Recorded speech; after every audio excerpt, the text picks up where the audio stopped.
नून रोटी खाएंगे भाजपा जिताएंगे पहला दिन हम मर जाएंगे भाजपा जिताएंगे। না খেয়ে মরে যাব তাও বিজেপিকেই জেতাবো। রাজনীতির মঞ্চে দাঁড়িয়ে যে যুবক বুক ফুলিয়ে দলীয় পতাকা উঁচিয়ে এই স্লোগান দিয়েছিলেন, আজ নিয়তির পরিহাসে তার নিজের জীবনই বিপন্ন। দলের প্রতি অন্ধ ভালোবাসায় যিনি নিজের সবটুকু উজাড় করে দিয়েছিলেন, আজ সেই যুবকই এক টুকরো ছাদের জন্য, একটু মাথা গোঁজার ঠাঁইয়ের জন্য জনপ্রতিনিধিদের দ্বারে দ্বারে হাত জোর করে কাঁদছেন।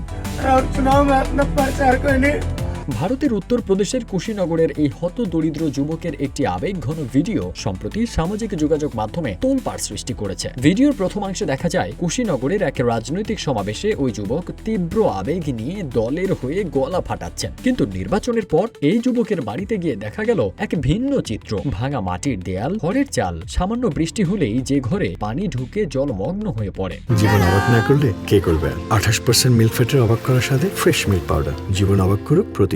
লকডাউনের সময় বাবাকে হারিয়েছেন, ঘরে মা শয্যাশায়ী, চরম অনাহার আর দারিদ্র্যের সাথে প্রতিনিয়ত যুদ্ধ করতে হচ্ছে এই পরিবারটিকে।